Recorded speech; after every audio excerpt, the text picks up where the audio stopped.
Now, my name is Sangeeta Mehta and you're watching my channel, My English Magazine.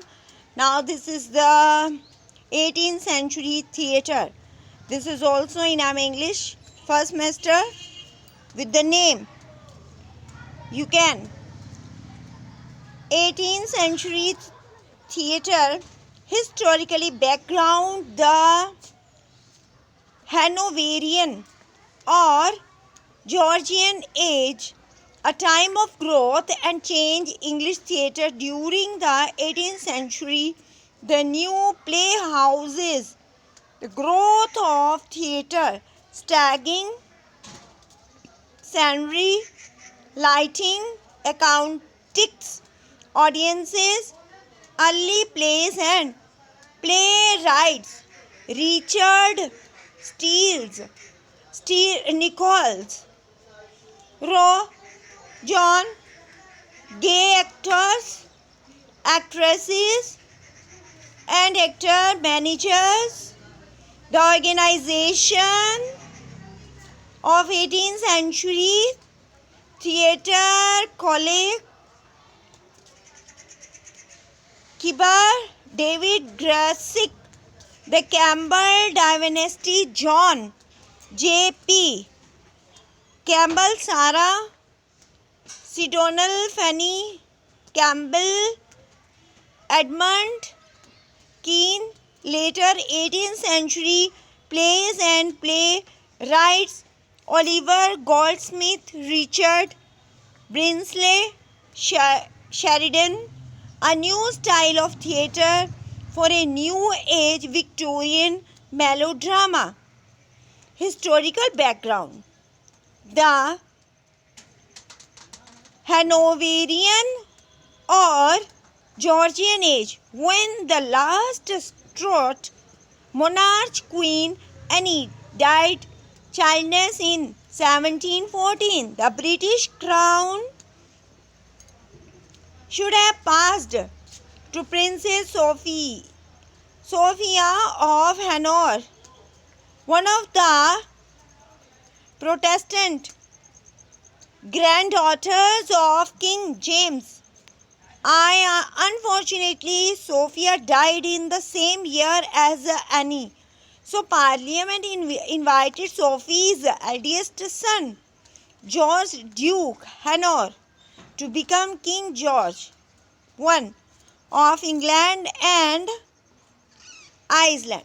George, who was Queen Anne's closest living Protestant relative, came to the throne as the first monarch of the House of Hanover, although over 50 Roman Catholics had closer blood relationships to Queen Anne. The Act of Settlement that had been passed by Parliament in 1701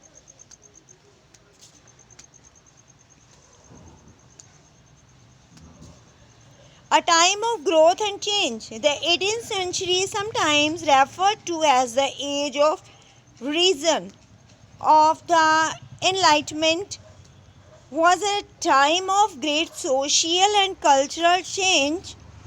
The development of rational and scientific approaches to religious, social, political, and economic issues led not only to the American Revolution 1772 and the French Revolution 1789, but also marked the beginning of the Industrial Revolution, which established Britain as a major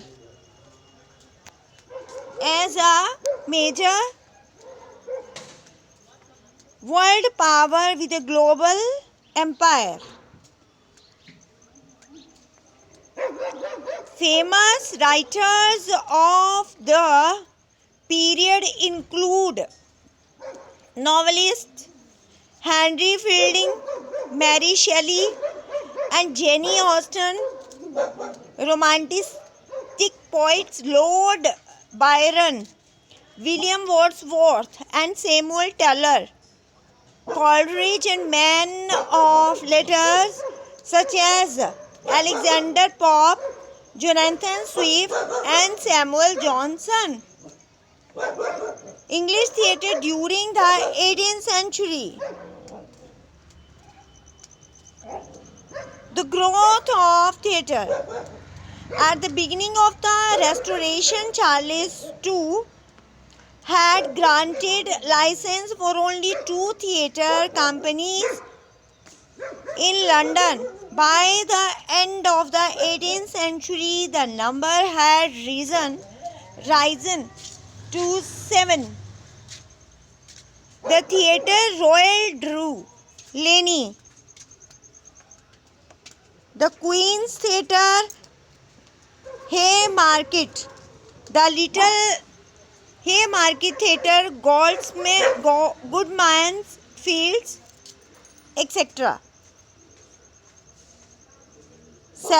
Staging. At the beginning of the century, some boxes were still placed alongside the stage, and the forestage of apron was still quite large. As the number and size of the theatres and audience grew, stages were redesigned so that the long forestage or apron of Restoration time was shortened and pushed back almost to the proscenium arch scenery in order to make scenes appear more vivid as well as give added depth and perspective to the stage. Designers began to paint scenery or parallel wings, also known as flags, which raised from the audience. This also made it easier and faster to stage hands to change a setting, as the wings to later setting rested behind one another. Lighting. At the beginning of the century, the auditorium was as brightly it is as a stage. As theatre design developed, the stage was further separated from the audience by making the auditorium dark during a performance, so that footlights and side lights could be used to light up the actors on stage.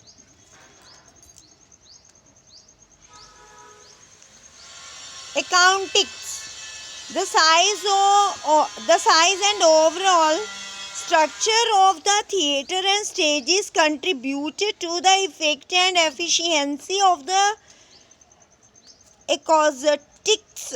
Theatre designed with an oval shape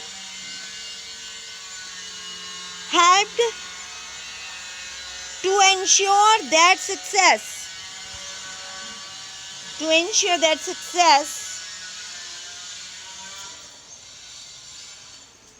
Audiences. Theatre going was very different,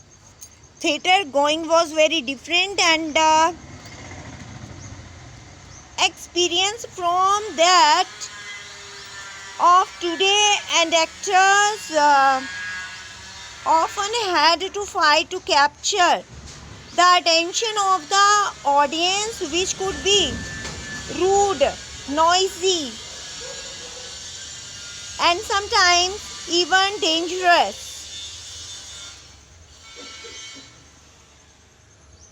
Richer still. From 1714 to 1718, Steele was supervisor of the Drury Lane Theatre, He wrote mostly comedies and was one of the first playwrights to move away from the Restoration style by developing a new form of sentimental drama, a form which Oliver Goldsmith described as a drama where the virtues of private life are exhibited rather than the vices exposed.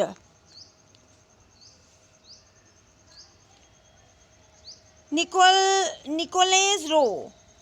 Rowe was a barrister who became a poet and a renowned playwright. Picture. He was a friend of both Alexander Pope and Joseph Addison and wrote historical or romantic tragedy, which was mainly performed at Lincoln Inn Fields.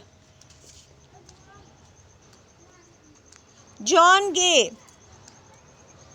Gay made and lost several fortunes, had a dubious reputation, a very indulgent lifestyle, and wrote The Beggar's Opera, probably the most successful musical play of the century. The idea for Gay's masterpiece was suggested to him by Jonathan Swift.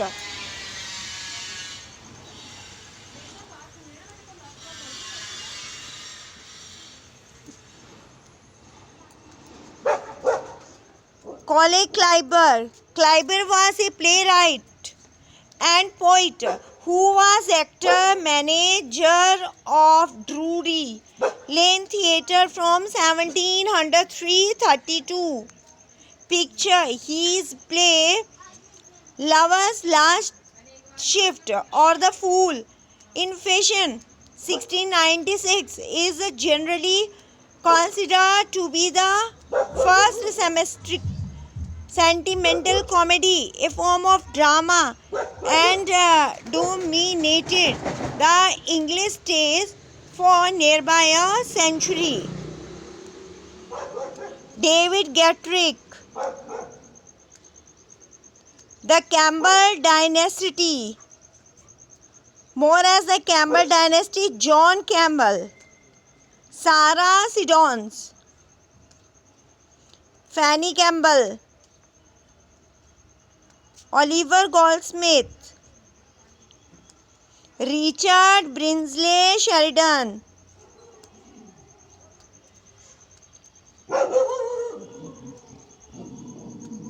So these are the 18th century theatre. It is very important question. Thank you. Thank you very much.